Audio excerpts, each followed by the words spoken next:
പിന്നെയുണ്ടല്ലോ, നമ്മളിപ്പോൾ പോകുന്നതേ എത്രയോ വർഷങ്ങൾക്ക് ശേഷം ഒരാളെ കാണാനായിട്ടാണ്. എല്ലാത്തിനും അതിൻ്റേതായ സമയമുണ്ട് ദാസ എന്ന് പറയുന്നത് പോലെ. രാഖിയുടെ മാരേജ് ആണ് കേട്ടോ. എൻ്റെ 12th ബെസ്റ്റ് ഫ്രണ്ട്സിൽ ഒരാളാണ് രാഖി. ആലപ്പുഴ ജില്ലയിലെ ഹരിപ്പാടിലാണ് കേട്ടോ അവളുടെ വീട്. അപ്പോൾ അങ്ങോട്ടേക്കാണ് ഈ യാത്ര പോകുന്നത്. ഞങ്ങൾ 3 പേരും പിന്നെ അമൃതയും ഹസ്ബൻഡും ഉണ്ട്. അവർ ഇതേ ട്രെയിനിൽ വേറെ കമ്പാർട്ട്മെൻറ്റിൽ. അവർ തൃശ്ശൂരിൽ നിന്നാണ് കേട്ടോ കയറുന്നത്. നമ്മളിപ്പോൾ മീറ്റ് ചെയ്തിട്ട് ഏകദേശം ഒരു 15 വർഷമെങ്കിലും കഴിഞ്ഞിട്ടുണ്ടായിരിക്കും. അതിൻ്റെ എല്ലാവിധ എക്സൈറ്റ്മെൻറ്റും ഹാപ്പിനെസ്സും എനിക്കുണ്ടായിരുന്നു കേട്ടോ. അങ്ങനെ ഉച്ചയായപ്പോൾ നമ്മൾ ഫുഡ് കഴിക്കാനായിട്ടിരുന്നു. ഫുഡൊക്കെ നമ്മൾ വീട്ടിൽ നിന്ന് എടുക്കുക ചെയ്തിട്ടുണ്ടായിരുന്നത്. ട്രെയിനിലെ ഫുഡ് നമ്മൾ അങ്ങനെ ഓപ്റ്റ് ചെയ്യാറില്ല.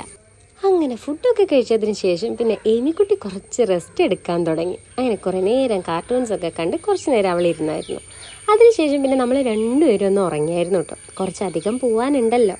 അങ്ങനെ ഉറക്കമൊക്കെ എണീറ്റ് പിന്നെ ഏമിക്കുട്ടീനൊന്ന് ഹാപ്പിനെസ് ആക്കിയായിരുന്നു അവളുടെ പപ്പ.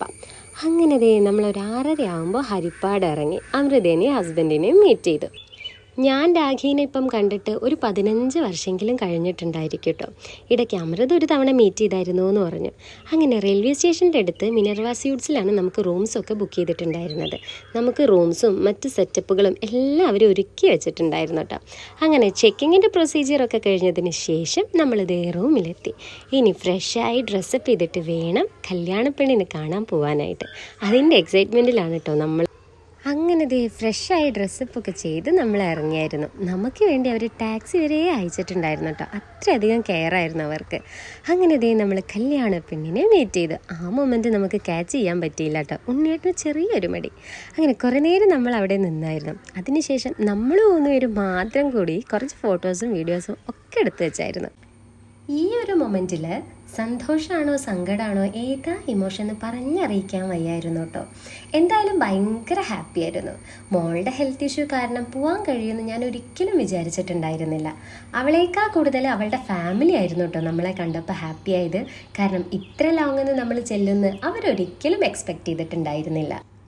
അങ്ങനെ പിന്നെ വിശപ്പിൻ്റെ വിളി വന്നപ്പോൾ നമ്മൾ ഫുഡ് കഴിക്കാനായിട്ട് പോയി. അങ്ങനെ ഫുഡ് കഴിക്കലിനൊക്കെ ശേഷം അവരുടെ ഫാമിലിയിൽ കുറച്ച് പേരുടെ കലാപരിപാടികളൊക്കെ ഉണ്ടായിരുന്നു.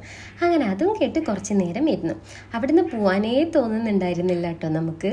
കുറേ നേരം നമ്മൾ വീണ്ടും ഇങ്ങനെ സംസാരിച്ചുകൊണ്ടേയിരുന്നു. ലേറ്റ് ആയതുകൊണ്ടും പിന്നെ നമ്മൾ ട്രാവൽ ചെയ്ത ക്ഷീണം കൊണ്ടും പോവേണ്ടത് ഒരു അവിഭാജ്യ ഘടകമായതുകൊണ്ട് കുറച്ച് നേരം കൂടെ നമ്മൾ അവിടേക്ക് സ്പെൻഡ് ചെയ്തിട്ട് നമ്മുടെ റൂമിലേക്ക് പോയി. നാളെ ഏർലി മോർണിംഗ് കാണാമെന്നും ഒരു ഓൾ ദി ബെസ്റ്റും പറഞ്ഞിട്ടാണ് നമ്മൾ